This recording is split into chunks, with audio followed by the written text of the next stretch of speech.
నమస్కారం అండి. మహాభారతంలో నేడు 61వ అధ్యాయము, అంశము సహాయ నిరాకరణ. వినిపిస్తున్నది మీ విజయభాస్కర్. అది కురుక్షేత్ర యుద్ధారంభానికి ముందు రోజు.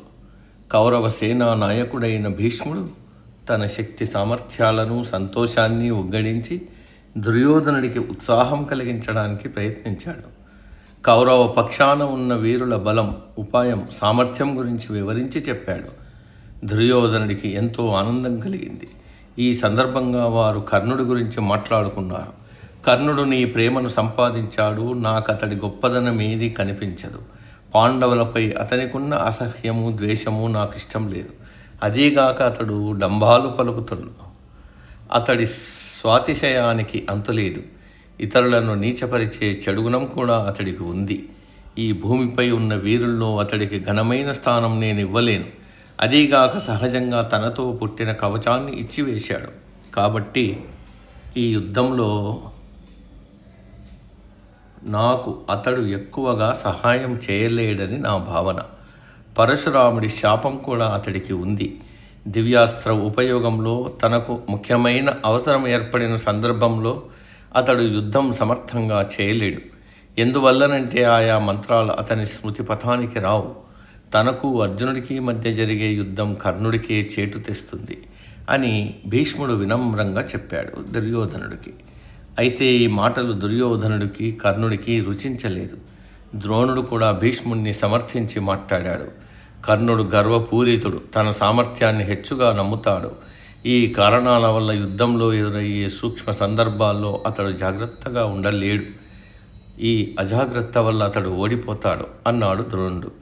ఈ మాటలు విన్న కర్ణుడు భీష్ముడి వైపు కళ్ళెర్ర చేసి, అయ్యా, నీవు కేవలం ఓర్పలేనితనం, అయిష్టతతో నన్నెప్పుడూ చిన్నపుచ్చుతూనే ఉన్నావు. నేను నీకెన్నడూ ఏ అపచారము చేయకపోయినా నీకు సమయం దొరికితే చాలు నన్ను నిందిస్తూనే ఉన్నావు. నీ బెదిరింపులు, పరుషపు, ఎత్తిపొడుపు మాటలు దుర్యోధనుడికి కోపం సహించాను. ఈ జరగబోయే యుద్ధంలో నేను తగిన సహాయం చేయలేనని చెప్పావు. నా నిశ్చితాభిప్రాయాన్ని విను. నీవే కౌరవులను దగా చేస్తావు. నేనెంత మాత్రమూ ఆ పని చెయ్యను. వాస్తవంగా నీకు దుర్యోధనుడిపై ప్రేమ, విశ్వాసం లేవు. కానీ ఈ విషయం అతడికి తెలియదు.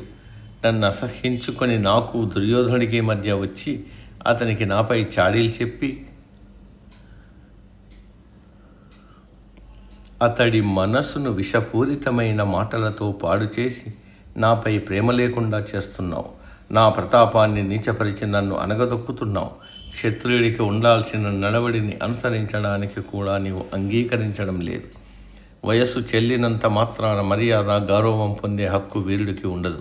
అక్కడ ప్రభావం కూడా ఉండాలి. మాలో మాకు జగడం పెట్టకు అని ద్రోణుడితో అన్నాడు కర్ణుడు. దుర్యోధనుడి వైపు తిరిగి, ఓ కీర్తియుతుడైన వీరుడా, బాగా ఆలోచించు. నీ మంచే చూసుకో. ఈ పితామహునిపై అత్యాశ, నమ్మకం పెట్టుకోబోకు.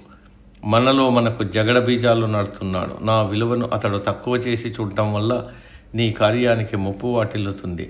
నన్ను తొక్కివేసి చులకన చేసి నా ఉత్సాహాన్ని తగ్గించడానికి చూస్తున్నాడు. అతడు వయసు రీత్యా దుర్బలుడవుతున్నాడు.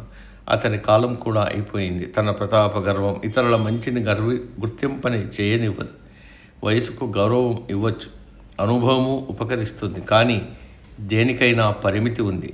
ఒకానొక కాలంలో వయసు వల్ల దుర్బలత్వం ఏర్పడుతుంది. నీవు ముఖ్య సేనా నాయకుడిగా భీష్ముడిని చేశావు. ఈ యుద్ధంలో ఇతర వీరుల ప్రతాపం వల్ల నీకు కొంత కీర్తి రావచ్చు, కానీ అతడు నాయకత్వం వహించిన కాలంలో నేను ఆయుధాలను ముట్టను. యుద్ధంలో అతడు పడిపోయాకే నేను ఆయుధాలను పట్టుకుంటానన్నాడు కర్ణుడు. తన ఆగ్రహాన్ని అణుచుకున్న భీష్ముడు, సూర్యపుత్ర, మనం ఒక క్లిష్ట పరిస్థితిలో ఉన్నాం. లేకపోతే నువ్వు ఈ క్షణమే చచ్చిపోయేవాడివి. కౌరవులకు నీవు దుష్టగ్రహమయ్యావన్నాడు. దుర్యోధనుడు చికాకుపడి, గంగాపుత్ర, మీ ఉభయుల సహాయం నాకు ఇప్పుడు అవసరమై ఉంది. నిస్సంశయంగా మీరిద్దరూ ఘనమైన కార్యాలను చేయగలరు. సూర్యోదయమయ్యేసరికి యుద్ధం మొదలవుతుంది. శత్రువు నిండైన సేనతో సిద్ధమై ఎదురుగా ఉండగా స్నేహితులమైన మన మధ్య తగదు అన్నాడు. కర్ణుడు పట్టుపట్టి తన మాట మీదే ఉన్నాడు.